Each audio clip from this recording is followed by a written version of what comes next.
Hello, I'm back again. This is for the final of chapter 6 to 10 of the subject Language Teaching and Learning. Language teaching and learning presents an engaging, teacher-student friendly guide to the fields of foreign language teaching and learning. Planning is necessary to give language learners a fair chance to succeed in their learning project. Learning objectives are to be achieved to meet the language learning goals and to address the difficulties of the learners. Planning a language program involves planning for the learning of individuals in particular settings. The planning process is supported by the writers of a context statement that identifies who the learners are, who the teacher is, and the school in which the program is to be taught, and how each of these influences the learning environment. This ensures that the program developed reflects the particular learners, their linguistic and cultural identities, and their experiences. The teacher may also identify overarching aims and students' learning outcomes to focus the unit, build on past learning, and provide links and connections across units of work with other teachers within the school. The program is needed to connect students with the learning environment. A connection to global world is a significant relation that must be planned thoroughly to develop an overall experience of learners as they progress through their language skills and learning. Another link is the locally based connection, which focuses on contextualization of concepts of learning. Personal connection, on the other hand, is to mention links above is the most common and easiest connection wherein students will be able to make with the material they are presented through their learning experiences and others.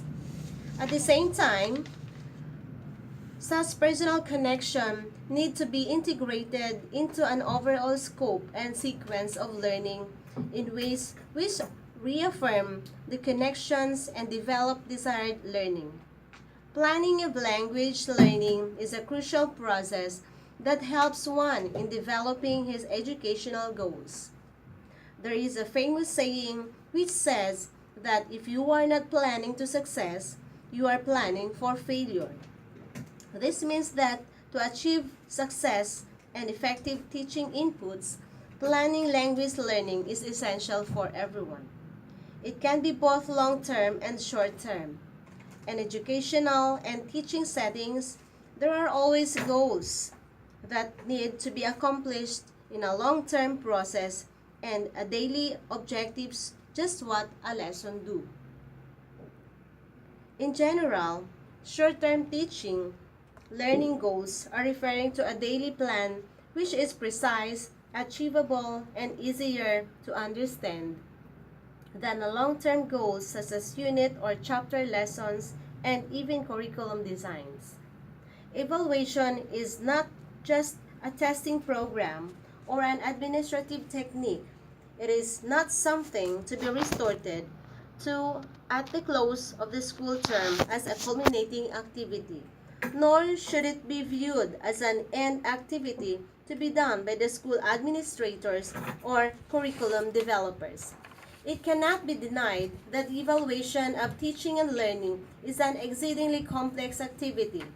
However, the efficiency of the teacher and the growth and achievement of the learner can be evaluated through the use of such devices as like checklists, rating scales, and tests of different aspects of teaching ability.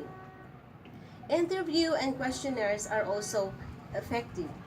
Through the use of such devices, much valuable data may be gathered relative to many of the important aspects of teaching and learning. The effectiveness and such success of any phase of teaching technique can be demonstrated through the nature of the results obtained. From the purely methodological point of view, the measurement of effective teaching finds its great value in the possibilities and it offers for the improvement of teaching and learning.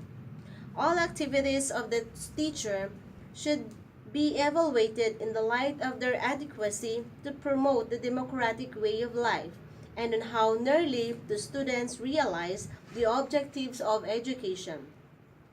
The importance of evaluation in teaching can be summarized as follows.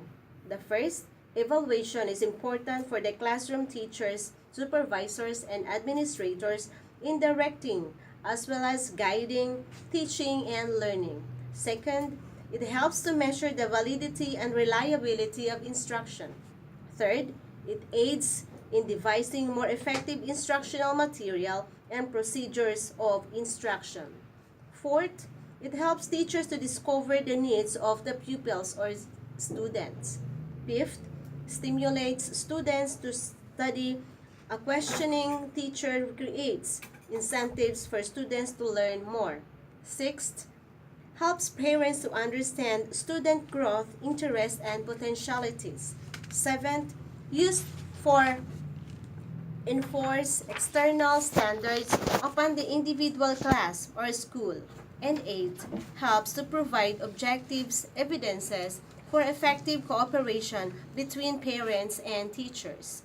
There are different types of tests useful in teaching, and some of these are the following: educational test, the standardized survey test, the informal or teacher-made test, the standard achievement test, standard diagnostic test, aptitude inventory, and there are a lot of more, like the intelligence test and group intelligence test for testing the IQ of the students. According to Tim Perley of 2011, when there is learning-oriented culture with effective conditions, support, and structures to enable adult professional learning, teachers and school leaders can learn and thrive together. The leadership activity found to have the greatest influence on student outcomes and leaders' promotion of and participation in teachers' professional learning and development. There are some features of an effective professional learning culture.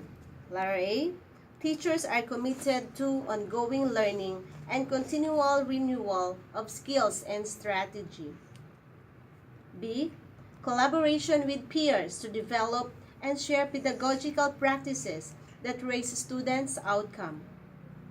Time is given for teachers to meet to learn together. C, teachers are committed to refining each other's practice through observation and feedback.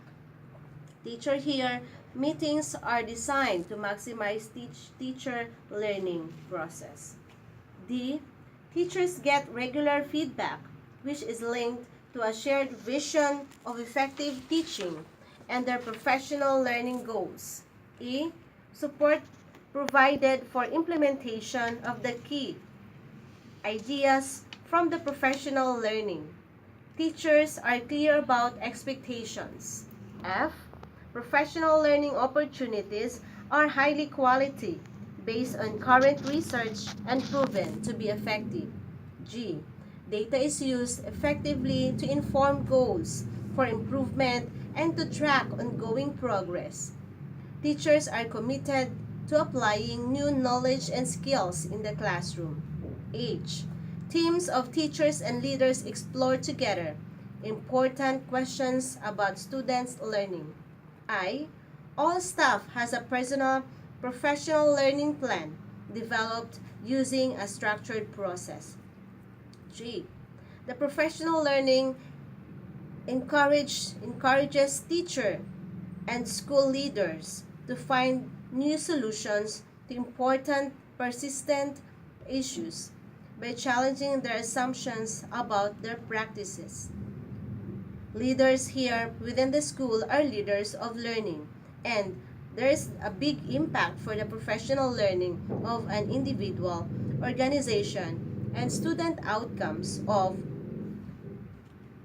the professional learning of an individual, organization, and student's outcome is considered one from the start.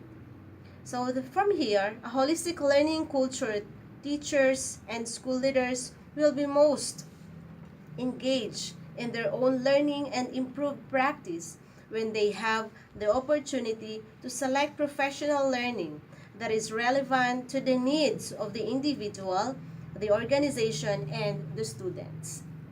According to Arnold and Frumer-Felt of 2012, sustained improvements in teachers and student learning are more likely to result if professionals actively learn from each other in a constructive and rigorous way, framed by a shared educational philosophy and strategic plan for the school. We know now that teachers can be more effective in improving outcomes for students when they are active agents in analyzing their own practice in light of professional standards and their students' progress. Thank you. That's all, and good day.